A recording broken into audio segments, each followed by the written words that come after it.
You ever wake up one morning, drive toward the road you've used every single day, and realize some petty little tyrant has decided they now control whether you get to leave your own property? Because that's exactly how my day started. Not with a storm, not with sirens, not with some dramatic showdown, just 3 orange barricades, a cheap plywood sign, and Karen standing there like she'd been rehearsing the moment in her head for weeks. And right then, before she even opened her mouth, I knew this wasn't about traffic or safety or community standards. This was about power, plain and simple. Morning usually came soft out there. The light would slip through the pine trees behind my place slow and gold, and the mist would hang over the grass like it didn't want to leave yet. I'd grab my coffee, let the truck warm up a minute, and ease down the gravel drive toward the paved road that ran through the subdivision and out to the highway. Quiet life, simple routine, no drama. At least that's what I thought I was buying. That morning the tires crunched over the gravel like always. The sky was clear. The air had that cool coastal stillness to it, and then I rounded the bend and saw the barricades stretch straight across the road. 3 bright orange barriers, wooden stakes, a plywood board painted in ugly black letters, Private HOA Road, Members Only. And there she was, Karen. Arms folded, chin lifted, 2 board members standing behind her like backup singers in a very boring little dictatorship. I rolled to a stop and just stared for a second because the road had been open the night before. I'd gone out for groceries after sunset. No warning, no notice, no construction, nothing. And now suddenly the only paved road connecting my land to the outside world had been blocked off like I needed a passport to use it. Karen rested one hand on the barricade and gave me this calm little smile. Morning. I looked at the sign, then at her. What is this? She gestured toward the plywood like it answered everything.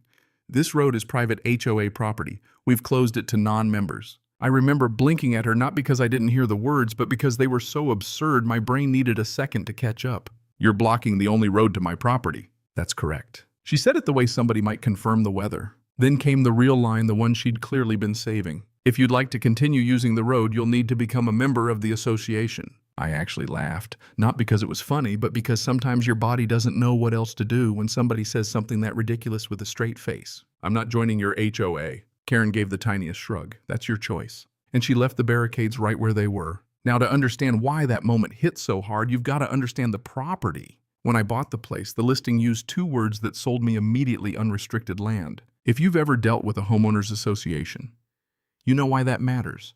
No committee telling you what kind of fence you can build. No letters about your truck. No rules about sheds, paint colors, landscaping, or whether your mailbox looks harmonious with the neighborhood aesthetic. Just land. Yours. Quiet. Free. My parcel sat just beyond a neat little subdivision near the coast. Trimmed hedges, white fences, tidy mailboxes, the whole suburban stage set. My place was outside all that, past a line of trees and an old fence. The only thing physically connecting my land to the highway was a narrow paved road running through that neighborhood. When I bought the property, nobody said a word about HOA membership. Nothing in the deed, nothing at closing, nothing in the title documents. The road was just there, like it had always been there. For the first few weeks, life was easy. I drove through the neighborhood, people mostly ignored me, a few waved, and that was that. Then Karen noticed me. The first time she was standing near the community mailboxes, watching my truck like I was casing the place. Later I'd see her near the entrance sign, or walking the sidewalk, or standing with neighbors while my truck passed, and her eyes followed it the whole way down the road. Eventually she flagged me down. "Which house are you visiting?" she asked. "I'm not visiting, I live out there," I pointed past the tree line. Her expression changed just slightly, but enough. "You live beyond the subdivision." "That's right. You're not part of the association." It wasn't a question. "Number?" She looked down the road, then back at me. "This road belongs to the community." At the time, it sounded like neighborhood pride. In hindsight, that was the warning shot. A week later, the first official letter hit my mailbox. Heavy paper, HOA letterhead. Karen's name at the bottom, president, of course.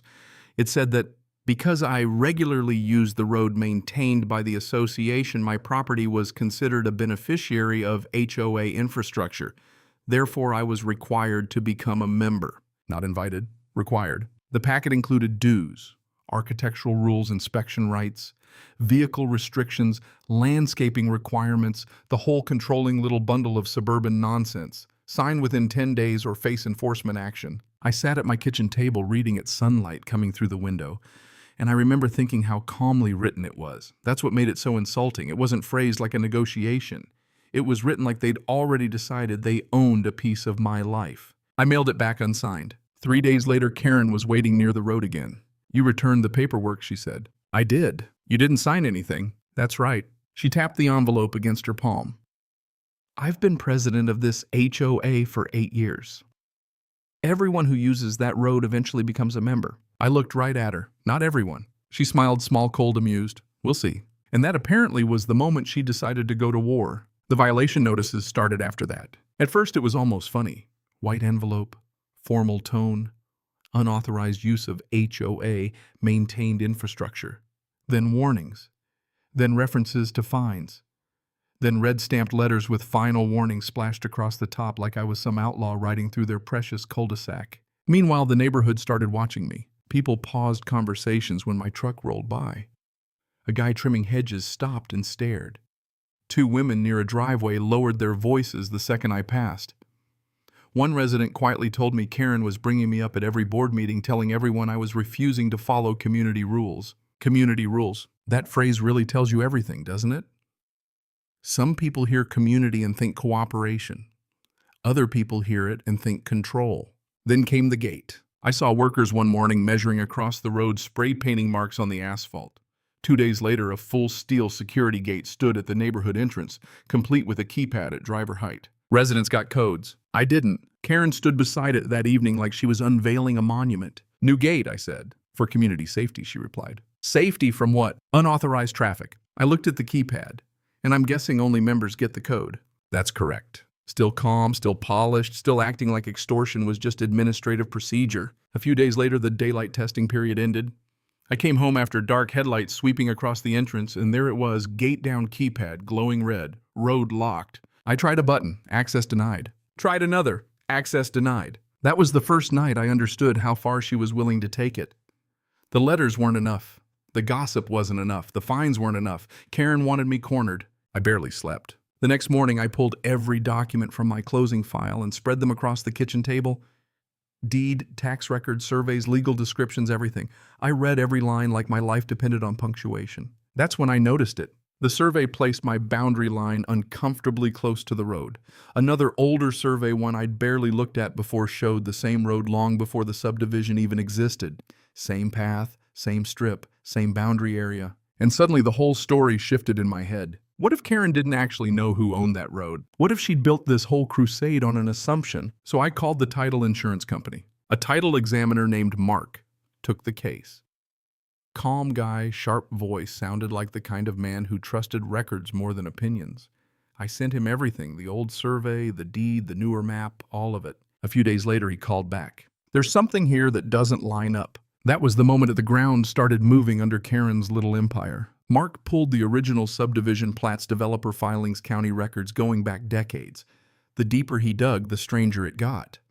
The developer had transferred most of the neighborhood roads to the HOA, sure, but the section near my driveway, that strip didn't have the same clean transfer record. Then he found the original engineering plat, and there it was. A thin black boundary line running right under the section of road Karen had barricaded. My property line. I remember gripping the edge of the table while he explained it. The developer built the road slightly beyond the subdivision boundary, he said. That strip was never deeded to the HOA. "So who owns it?" I asked. A little pause. "You do?" I just sat there. For weeks, Karen had strutted around talking about that road like she was queen of the asphalt. Letters, fines, threats, gate lawyer, county complaint, all of it built on one assumption. And she was wrong. That would have been enough of a twist on its own, but here's where it got even better. Mark found an old county review from years back, a note flagging that same overlap issue after construction, meaning the boundary problem had been noticed before. It just never got resolved. The HOA kept maintaining the road. Everybody assumed ownership followed maintenance, and over time, assumption hardened into arrogance. That happens more than people think, by the way. Somebody acts certain long enough and everybody else mistakes certainty for truth. Karen sure did. Then came the certified letter from the HOA attorney accusing me of trespassing, offering me 2 options. Join the HOA or pay a fat access easement fee for the privilege of using their road. The timing was perfect, because just as Karen was escalating with lawyers, I now had title records, plats, and deed references proving the land beneath her barricades belonged to me. 3 days after the formal title report arrived, we had a meeting at the clubhouse. You could feel the tension in that room before anybody even spoke. Karen at the center of the table, board members flanking her attorney with a leather folder. Me with a stack of documents thick enough to ruin her whole month. Karen opened strong, of course. This property owner has been using our community road without authorization. I slid the title report across the table. The attorney opened it, turned a page, then another, then another. The room got quiet in that really satisfying way quiet gets when the truth has just walked in and sat down. Karen kept talking. That road has always belonged to the HOA. The attorney didn't even look at her at first. He traced the survey line with his finger, then finally said very calmly, "No, that's the boundary of his property." You could have heard a pin drop in that room. Karen leaned forward. "That's not correct." He slid another page toward her. "It is." Then he explained it, piece by piece, the developer overlap, the missing deed, transfer, the follow-up survey, the county note, the boundary line under the road, the land never belonging to the association. One board member finally asked, "So the HOA doesn't own the road?" And the attorney gave the most beautiful answer I'd heard in weeks. Maintenance doesn't equal ownership. That one sentence knocked the whole performance down like a house of cards. Then came the real hit. He pointed out that if the HOA had been enforcing authority over land, it didn't legally control blocking access, threatening fines, collecting fees tied to that section. They could be staring at liability problems. That was the moment Karen stopped looking angry and started looking scared. Same woman who'd stood at my barricade with her arms crossed, same woman who'd smiled at the gate, same woman who told the whole neighborhood I was the problem, now sitting there staring at paperwork that didn't care about her title, her tone, or her little reign of suburban power. She stood up and said, "This meeting is over. No dramatic exit line, no final warning, just retreat." 2 days later, a crew came out and removed the barricades. Later that same day, another crew dismantled the gate. The keypad disappeared. The warning signs vanished. The post got cut loose. By evening, the road looked exactly like it had before Karen decided she was judge, jury, and toll collector. Then the letters stopped. Then the fines stopped. Then one final note came from the HOA attorney saying the association was withdrawing enforcement actions and wouldn't pursue the matter further. No apology, of course. People like Karen almost never apologize. They just go quiet when the documents get louder than they are. About a week later, I drove that road again just before sunset. The air smelled like pine and salt. The sky was turning orange. I rolled down my gravel drive, reached the bend, and there it was, open pavement, no barriers, no gate, no sign trying to tell me I needed permission to leave my own land. I drove straight through the subdivision, past the same houses, the same trimmed hedges, the same mailboxes. A few neighbors looked up, but nobody said a word.